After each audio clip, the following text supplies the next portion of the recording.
Oh, t'es déjà là? Tu leur dis?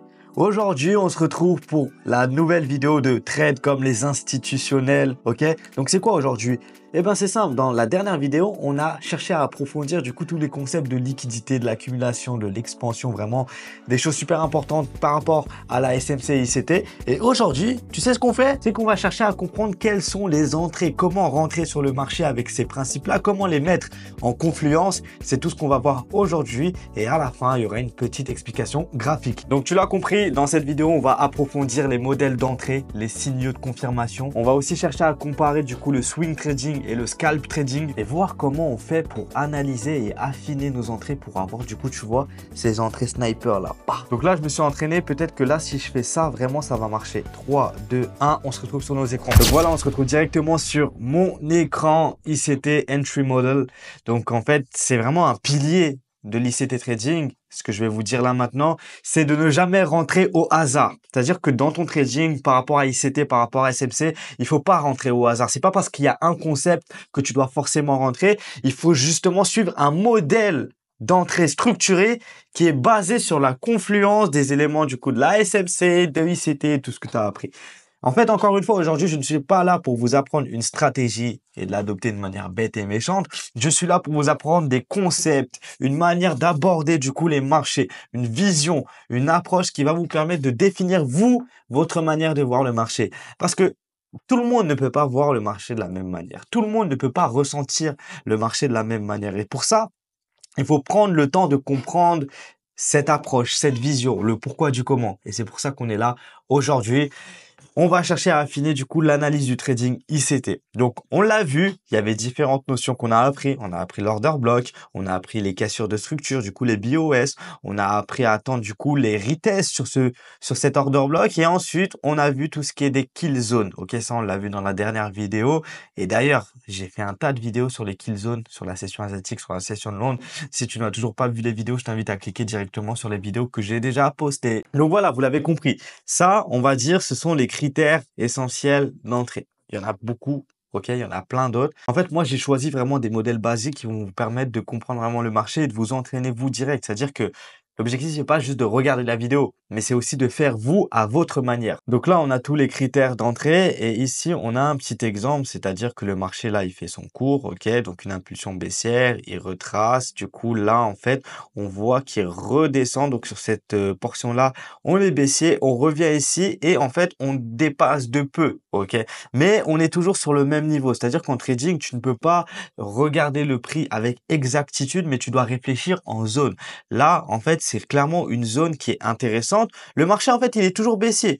Pourquoi? Parce que les bas, ils sont de plus en plus bas et on voit quoi? Des break-off structures baissiers. Je vous avais dit quoi? Break-off structure baissier, ça souligne du coup une tendance qui est baissière. Et en plus de ça, comme je vous l'ai dit du coup dans la précédente vidéo, on a ce qu'on appelle de la liquidité. Pourquoi? Parce que le marché, à plusieurs reprises, il est venu sur ce niveau-là. Il ne l'a pas dépassé. Il n'arrive pas à partir au-dessus de ce niveau-là. Donc, c'est un niveau de liquidité parce que là, les retails se placent à chaque fois en vente. Mais ça, les institutions, les banques le savent et ils vont essayer du coup de piéger ce niveau-là. C'est-à-dire qu'à la prochaine fois qu'on revient dessus, il va faire croire à un nouveau rebond, sauf que ça va dépasser, comme on le voit ici, et ensuite ça va chuter. Donc là, on a tous les principes de liquidité. Donc le marché, il break out encore à la baisse, il revient ici, il breakout pas ici. Donc, en fait, tu vois, à partir du moment où il breakout pas ici, ça donne quand même une information comme quoi le marché, là, on va commencer à piéger du coup les retails. Ça va au-dessus, ok? Pourquoi? Parce qu'en fait, on veut faire croire à une inversion de tendance et que le marché, il est passé de baissier à haussier.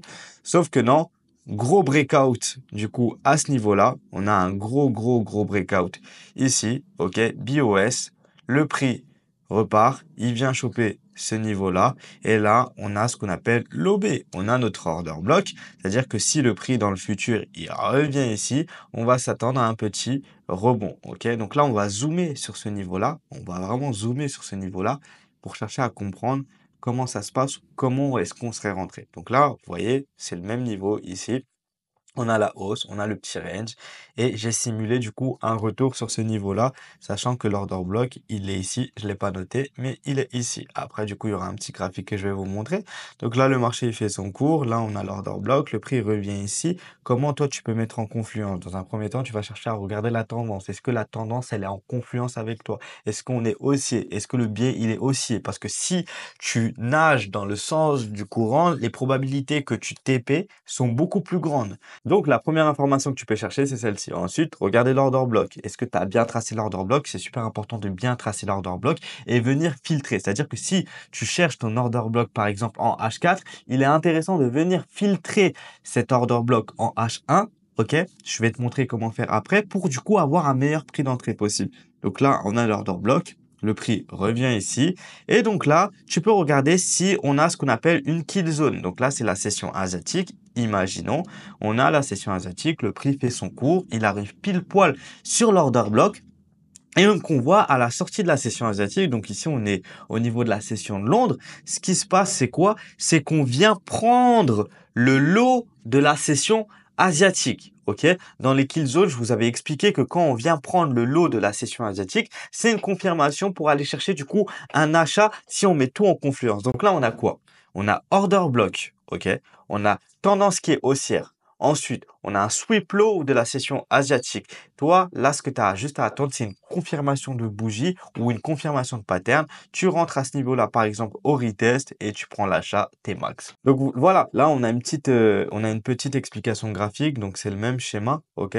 Donc là, comme je vous l'ai montré ici, on a un gros niveau de liquidité. Le marché, à plusieurs reprises, il est venu du coup tester ce niveau-là. Donc, si on reprend le graphique dans son ensemble, là, on a une impulsion baissière. On a du coup son retracement. Une nouvelle impulsion baissière qui vient du coup casser ce niveau-là, break of structure baissier. Ensuite, on a son retracement. Donc, ici, le niveau, il est toujours plus bas que ce niveau-là. On vient du coup refaire une impulsion qui vient casser cette structure-là. Donc, on montre qu'il y a une tendance qui est vraiment baissière. Le marché remonte, retrace, mais il fail à ce niveau-là. Et ici, ce qui se passe, c'est qu'on a du coup la nouvelle impulsion qui fail du coup à ce niveau-là. Ça veut dire que la tendance qui était baissière, pour l'instant, elle est remise en question. Et donc là, on a du coup une impulsion qui vient casser du coup les niveaux ici, OK? Mais en fait, en réalité, c'est ce qu'on appelle une prise de liquidité, d'autant plus que ici, on est sur de l'imbalance, OK? Imbalance, c'est-à-dire que le prix, il est en déséquilibre. Là, on a du coup une imbalance. Le prix revient ici, prend la liquidité, chute et revient prendre de la liquidité. Vous voyez, c'est ça qu'il faut vraiment prendre le temps de comprendre, c'est que le marché évolue toujours de liquidité en liquidité, de zone en zone. Le marché, il a besoin d'essence. Ta voiture a besoin d'essence pour avancer. Il doit récupérer de l'essence pour enclencher une nouvelle impulsion. Donc là, c'est le même principe, c'est qu'il revient prendre de la liquidité. Et là, à ce niveau-là, vous voyez, regardez, on zoome. Le marché, il vient faire une impulsion ici. Il retrace légèrement. Et là, du coup, on a ce qu'on appelle un order block. Et donc, si le prix dans le futur revient ici, on prend l'achat. Pourquoi du coup il y a un Fibo qui est tracé à ce niveau-là? C'est que c'est intéressant, ok, c'est toujours intéressant d'utiliser le retracement de Fibonacci pour savoir du coup si ton order block il est du coup dans une bonne zone d'achat ou de vente, s'il est dans la golden. Et donc là on voit que le Fibo il a été tracé de ce niveau-là et qu'on arrive pile sur le niveau des 0,618 et que c'est intéressant si le prix revient à ce niveau-là, on prend un achat. Aussi simple que ça. Donc là, tu l'as compris, c'était un exemple dans une confirmation de buy entry, c'est-à-dire que un schéma du coup d'achat. Maintenant, c'est exactement la même chose pour la vente, sauf que c'est à l'inverse. C'est exactement la même chose. Et donc là, on va parler du coup de tout ce qui est des confluences. C'est quoi la confluence des indicateurs? C'est le fait de se dire que le trading ne repose pas sur un seul élément, mais sur plusieurs. Ok? Par exemple, regardons cette bouteille d'eau. Cette bouteille d'eau, elle est transparente, elle est vierge. Mais ton objectif, c'est de remplir cette bouteille d'eau de différents ingrédients pour la mettre à la vente. Imaginons aujourd'hui, cette bouteille d'eau, à la vente, ça va être 1 euro.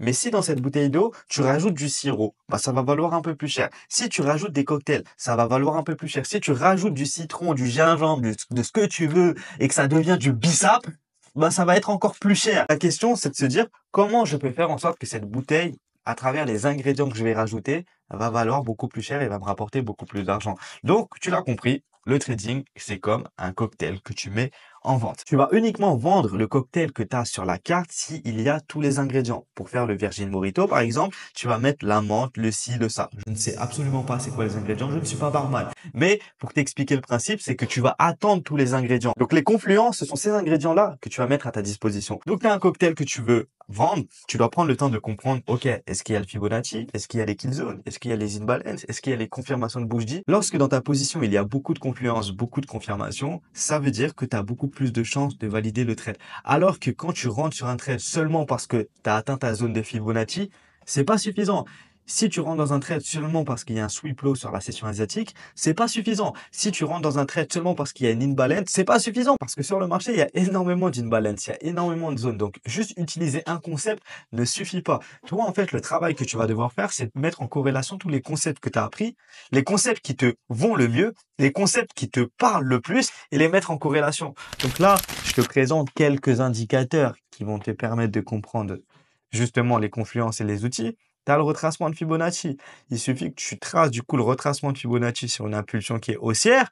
Et la golden zone, tu sais que c'est entre le niveau des 0,5 et le niveau des 0,618. Donc, si tu as un order block à ce niveau-là, plus une session asiatique, un sweep low et une confirmation de bougie, c'est une très belle position. Alors que si tu rentres juste ici, il n'y a pas d'order block, il n'y a pas d'imbalance, il n'y a rien, c'est maigre. Ok, donc c'est la même chose pour les kill zones. Donc là, c'est le même principe pour la session asiatique. Par exemple, ici, tu as ton niveau là, tu as la session de Londres à ce niveau-là. Tu vas attendre un sweep high ou un sweep low. Si ça prend le sweep high, tu vas attendre une confirmation à ce niveau-là pour target le bas. Mais encore une fois, il faut le mettre en confluence avec la tendance et un tas d'autres concepts qui vont te permettre de renforcer vraiment les probabilités de ce trade. Donc, tu as les kill zones qu'on a étudié du coup dans la dernière vidéo. Ensuite, tu as ce qu'on appelle les imbalances. L'imbalance, c'est quoi? C'est du coup une confirmation de 3 bougies. L'écart que tu as entre la première et la troisième bougie à ce niveau-là, qui est le corps, c'est ce qu'on appelle l'imbalance. C'est un déséquilibre du marché. Et ça, en fait, c'est de la liquidité. C'est-à-dire que le prix, il a tendance à venir reprendre la liquidité pour repartir. OK? Soit il la reprend à 100%, soit il la reprend à 50%. Ce que je te conseille de faire, c'est tracer un Fibonacci à ce niveau-là pour délimiter tes niveaux. Les 50%, c'est très bien. Maintenant, le prix, il peut aussi être pris, récupéré à 100%. Donc, voici le principe d'imbalance que tu peux mettre en confluence avec ton analyse. Et ensuite, tu as les confirmations de bougies que je vais aussi détailler dans une vidéo. Les confirmations de bougies, c'est quoi? C'est que là, tu as les chandeliers japonais, tu l'as compris, tu peux avoir des chandeliers comme ça, tu peux avoir des chandeliers comme ça, tu peux avoir des chandeliers, c'est juste du coup ce qu'on appelle une englobante, c'est-à-dire une bougie sans mèche. Tu peux avoir un tas de bougies. Et les bougies nous donnent une information du coup sur la température entre les acheteurs et les vendeurs. Parce que le marché, en fait, tu dois le voir comme une bataille entre les acheteurs et les vendeurs. Tu es dans un territoire de guerre et chaque bougie te donne une information sur, OK, comment je réagis face à ce territoire-là? Comment les acheteurs réagissent à ce niveau-là? Comment les vendeurs réagissent à ce niveau-là? Et donc, en fait, là, on a un exemple tout simple, c'est que ici, cette bougie, c'est ce qu'on appelle du coup une pin bar. OK? C'est une pin bar parce que du coup, on a un petit corps et une longue mèche. Ça signifie quoi? Ça signifie que le prix, il est venu pousser à ce niveau-là, sauf que ici, les vendeurs se sont fait repousser par les acheteurs. À ce niveau-là, les acheteurs, ils sont beaucoup plus forts. Ils ont repoussé le prix à la hausse et ça a clôturé à ce niveau-là. Donc, ça signifie que sur ce territoire-là, les acheteurs sont beaucoup plus forts que les vendeurs. Et en plus de ça, juste après, on a une autre confirmation de bougie qui est l'englobante. C'est une bougie qui vient englober la bougie précédente. Il vient englober, avaler la bougie précédente. Donc, c'est aussi un signal qui est haussier. Donc, ça, c'est des confirmations de bougies que tu peux très bien utiliser dans ton analyse pour rentrer en position et affiner ton entrée. Donc voilà, pour faire un petit résumé de toutes ces confluences, et encore une fois, il y en a plein d'autres, vous voyez, et ça sera accessible directement sur le Discord. On a mis en place toutes les confluences qui vont vous permettre d'aller chercher de gros résultats.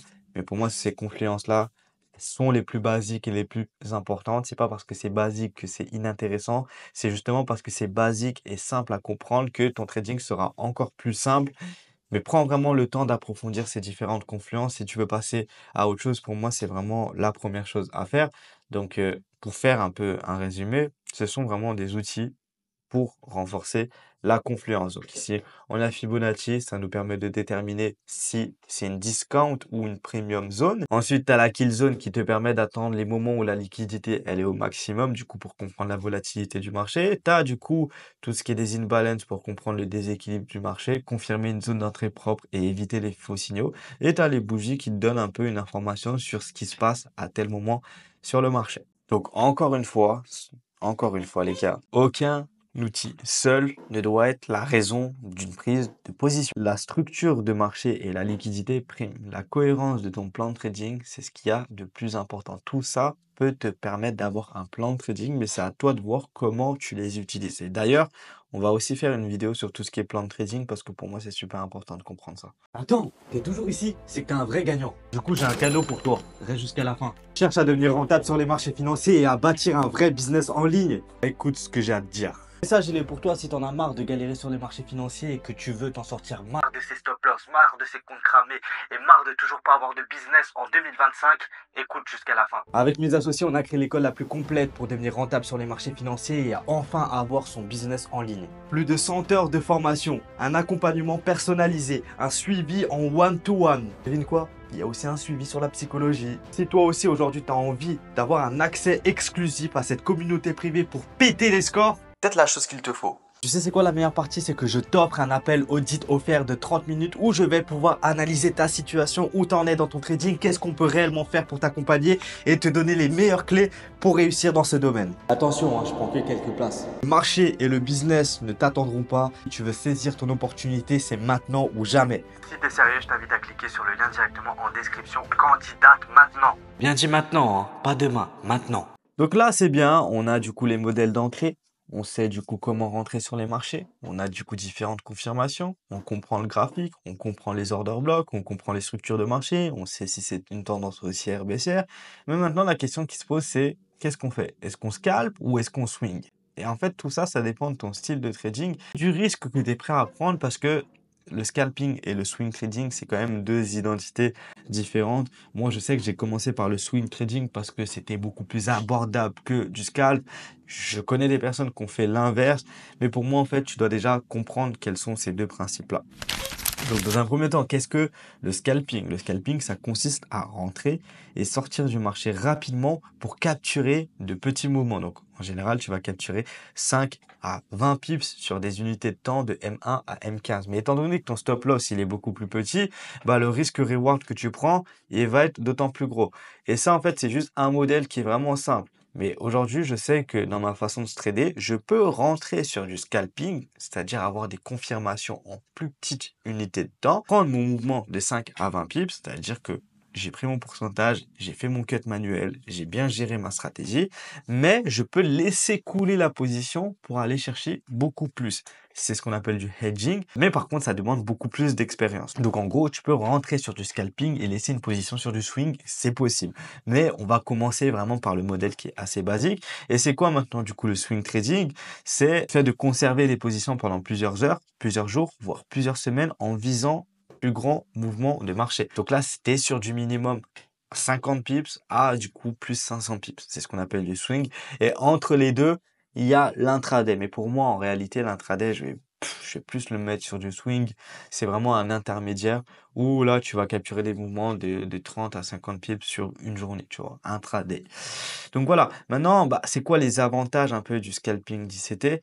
C'est que bah, tu as une réduction de l'exposition au marché, c'est que tu t'exposes beaucoup moins parce que tu captures des petits mouvements. Tu as une opportunité de trading beaucoup plus vaste parce que tu es sur des courtes unités de temps. Ça répond au principe de la fractalité parce que du coup, sur les gros mouvements, il y a aussi les petits mouvements et toi, tu vas capturer ces petits mouvements. Donc, il y a beaucoup plus d'opportunités. C'est-à-dire que par exemple, ici, tu peux être sur une tendance qui est haussière. Sur ce mouvement-là, tu vas avoir ces mouvements-là. Sur ces mouvements-là, tu vas avoir encore plus ces mouvements-là. Et toi, si tu comprends tous les différents mouvements, ça te fait beaucoup plus d'opportunités. Et ensuite, bah, quand tu scalpes, tu as vraiment les kill zones qui t'aident à comprendre les pics de volatilité, de comprendre là où il y a le plus de volatilité et là où il y a beaucoup plus de liquidité pour capturer les mouvements rapides. Maintenant, les avantages du coup du swing trading, c'est que tu as beaucoup de moins de stress. et ça c'est un facteur important à prendre en compte dans ta psychologie en trading, c'est que les entrées, elles sont basées sur des structures de marché qui sont solides. Parce que quand tu swings, tu vas être sur des unités de temps qui sont beaucoup plus grandes. Et en trading, plus l'unité de temps elle est grande, plus le signal il est fort. C'est-à-dire que si tu vois une tendance haussière bien définie en daily, ça sera beaucoup plus fort qu'une tendance haussière en M1, tu vois. Parce que le signal en daily est beaucoup plus fort. Donc, les entrées que tu vas pouvoir avoir, il y a une plus forte probabilité parce que du coup, les structures de marché sont solides, ça réduit l'anxiété.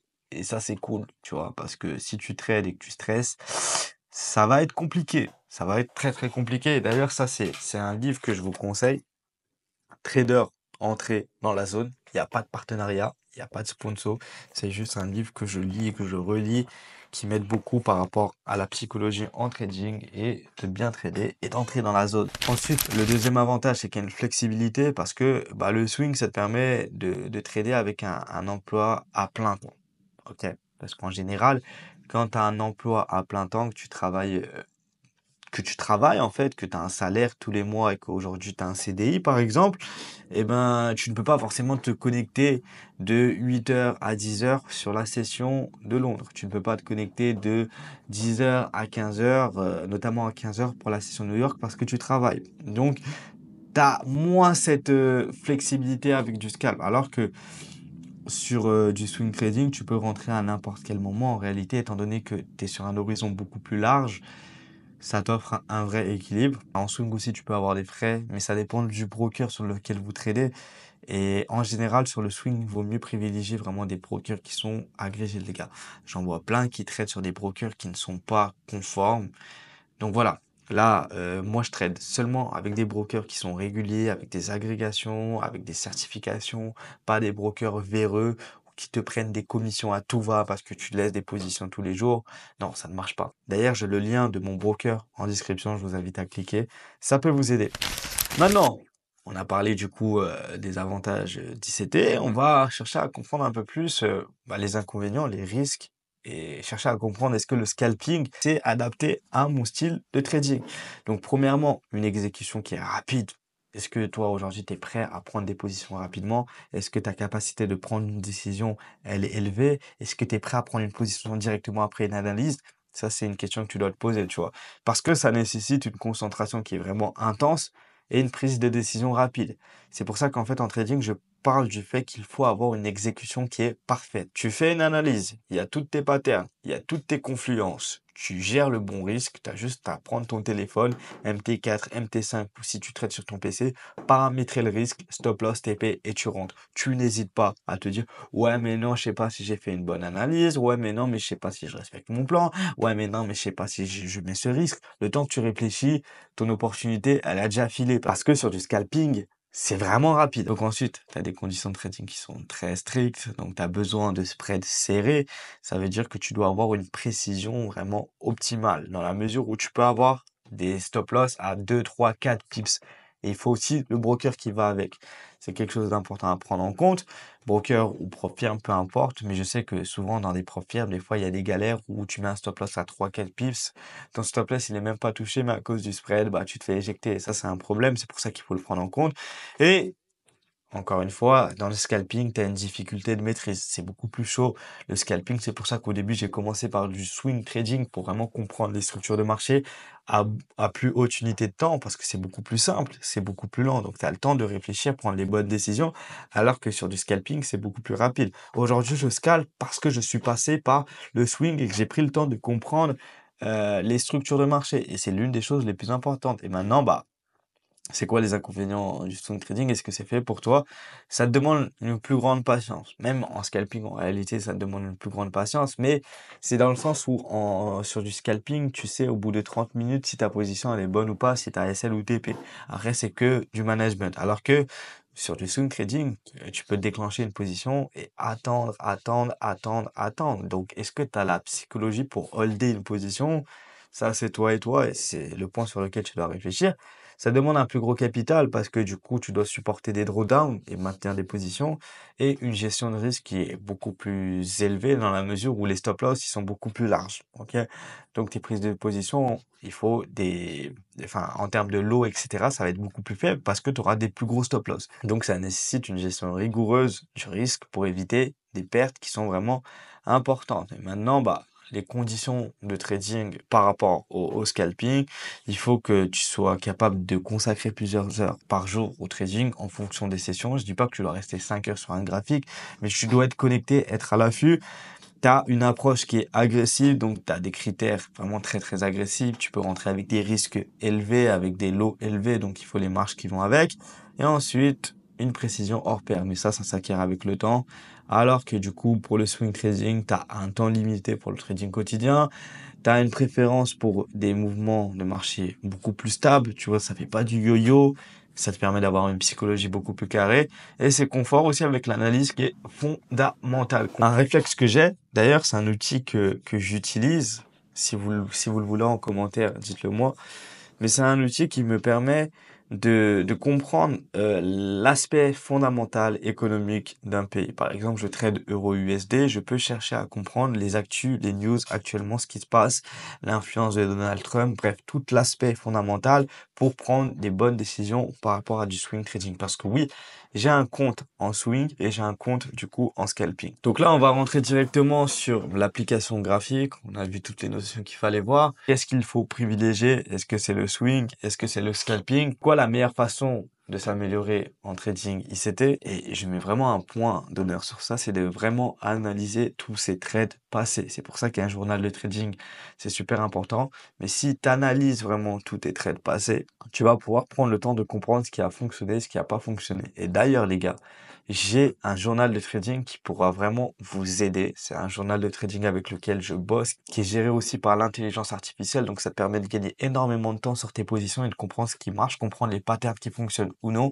Je vous mets directement le lien dans la description. Donc, les points clés à analyser après un trade, c'est quoi? Pourquoi je suis rentré en position? Est-ce qu'il y avait un OB? Est-ce qu'il y avait une balance? Est-ce qu'il y avait une kill zone? Est-ce qu'il y avait une tendance? Est-ce qu'il y avait une structure? Deuxième point, est-ce que mon entrée s'est fait au bon moment, au bon timing? Est-ce que du coup, j'avais une bonne confirmation? Troisième point, est-ce que mon stop loss, il est bien placé? C'est-à-dire sous un order block propre ou est-ce qu'il y avait une zone de liquidité sur laquelle j'ai fait attention? Quatrième point, est-ce que ma gestion de risque était correcte? Est-ce que tu as respecté ton risque reward minimum 3 par exemple? Et le point numéro 5, c'est quel enseignement je peux en tirer du coup de toutes ces analyses? Et ça va te permettre de comprendre réellement qu'est-ce que tu peux optimiser parce que le trading, c'est que de l'optimisation de data. Aujourd'hui, une stratégie n'est pas fixe, elle peut évoluer avec le temps en fonction de ton identité. Donc là, on va directement aller sur les graphiques et chercher à comprendre en fait qu'est-ce qui a le type d'analyse que j'ai pu faire avec cette stratégie.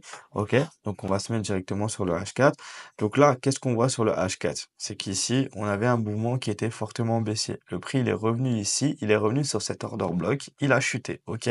Il a chuté. Ici, on voit quoi? Un gros gap baissier. Un gros gap baissier. Le marché, il est venu récupérer ce niveau-là. Le gap, c'est le même principe qu'une balance, c'est une prise de liquidité.